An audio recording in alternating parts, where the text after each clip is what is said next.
The car market has been falling, and this is great news for someone who wants to buy a car. But for people who recently purchased a car, this has caused a wave of negative equity to hit the car market, which isn't great news. In the last couple of weeks, Edmunds released a quarterly report breaking down the current state of the car market as of last quarter. But before we dive into the negative equity situation, let's first talk about the report from Edmunds as a whole. You can see here that used car prices have dropped to a 2-year low. And this is further pushing the idea that while used car prices will and are returning to more normal levels, new car prices probably won't. At least they're not going to fall the same 10 to 20% that we're seeing in the used market. And when we see dealership incentives come back into play more and more, this is wherever we will begin to see more of the price drops. At the dealership level, not so much at the automaker level. One of the more interesting data points within this presentation was trade-in data. The average trade-in value for Q4 of 2024 hit $25,907, which is 3.3% lower than the year prior, which was at $26,794. But it's still almost 40% higher than the $18,516 levels that we saw 5 years ago. But the interesting part is that the average trade-in is now currently 4 to 5 years old, which means that the average vehicle that is getting traded in is 4 to 5 years of age. And this is actually 1 to 2 years younger than we saw pre-pandemic, where the average trade-in was 6 years old. And the reason for this is important, especially in the context of the car market today and in the future, because many experts suggest that what this could mean is that there is a large segment of car owners that have been simply sitting out of the car market as a whole. People who may have traded in their vehicle in the last few years but opted out of it because the car market was all over the place and prices were simply too high. And at some point in time, the data suggests that these people are going to have to trade in their cars. And as a result, we'll see this average trade-in age begin to go up as cars get older as they're traded in. And as a result of this, we'll see car prices go lower in the used car market. This is something that we've talked about a lot on my channel over years. The fact that the used car market absolutely went up because of supply and demand and because of all of the mess that was happening during the pandemic. Manufacturers not able to produce cars, used cars selling like hotcakes, extra money in people's pockets, incentivizing them to buy cars. But another factor at play is that new cars have simply gotten more expensive, and automakers aren't producing as many basic cars as they once did. In fact, many automakers in recent years have gotten rid of their sub-$20,000 cars. And what happens whenever you get rid of nearly all sub-$20,000 cars? Well, the average price of car prices ends up going up as a result, both with new cars and used cars. And on that same point, the used car market was also going up and staying at an elevated price point because older cars weren't entering the market at the same rate that they were previously. And so as a result, this was also driving prices up. And so once these used cars end up hitting the used market like they did pre-pandemic, this will cause car prices to go even lower, which is great news. On top of this, standard depreciation does seem as though it's returned to normal, as depicted here by this graph. And we're also beginning to see the impact of lowering car prices at trade-in. And this is affecting the overall market because despite higher than normal trade-in values, which are still 5 to 10% above pre-pandemic levels, trades with negative equity have now reached 20%. And so this means that 20% of cars that are traded in have negative equity associated with them, which means that the person who owns the car actually owes more on that vehicle than that vehicle is worth.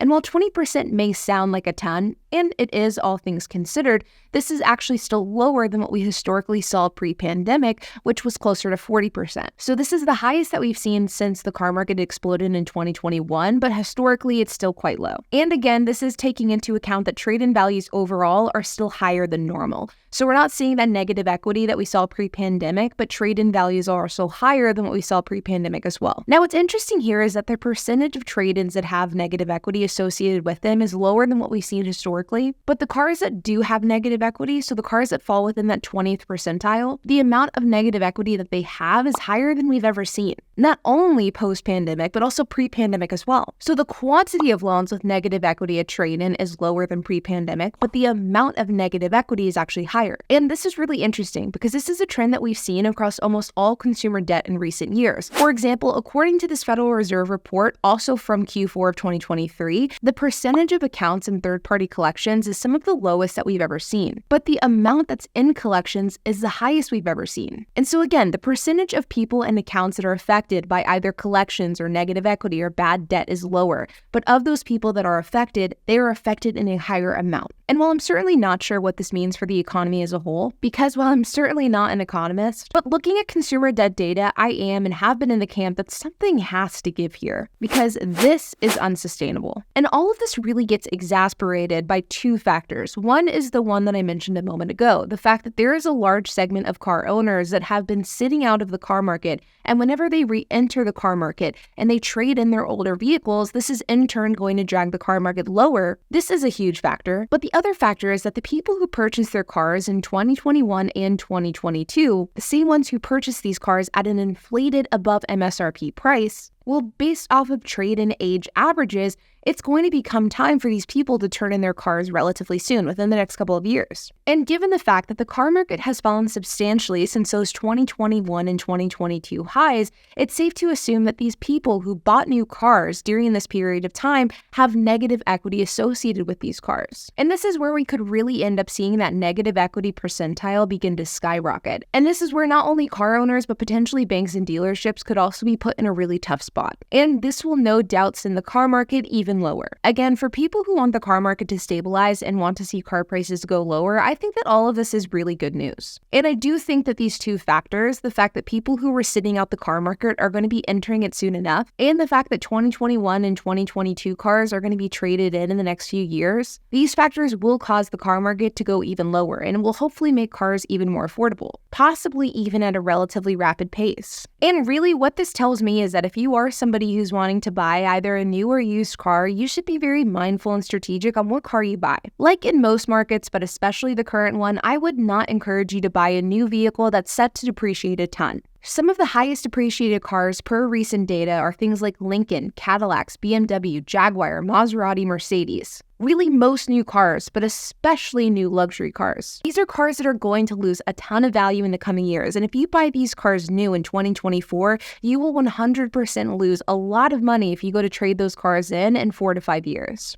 Buying a Toyota is a safe bet, but truthfully, even then, I would avoid buying a new car in this market unless you really want a new car and you plan to keep that car until the wheels fall off. You are instead going to have a better time at lowering your risk and hedging your bets by buying a below market value, heavily depreciated used car, or cars that have a history of holding their value very, very well. I'm a firm believer that buying a car in this current market isn't necessarily a bad thing. In fact, I've bought many cars in this car market. But I do fully believe that you have to buy extremely strategically. You need to know what you're buying, what price you should pay, what the depreciation is going to look like, and you need to be financially prepared for a worst case scenario. Because I do believe that while data suggests that the car market decline is beginning to slow down, I do think that things will ramp back up again whenever these two major factors come into play. And you don't want to get caught holding the bag on a heavily depreciated car whenever they do. But like always, you guys, I hope that you enjoyed this video. If you have any questions, comments, if you have anything to add, I would love to hear it. So make sure to leave a comment down below. And while you guys are at it, make sure to hit the like button, hit that subscribe button, and hit the notification bell. And I will see you guys in the next video.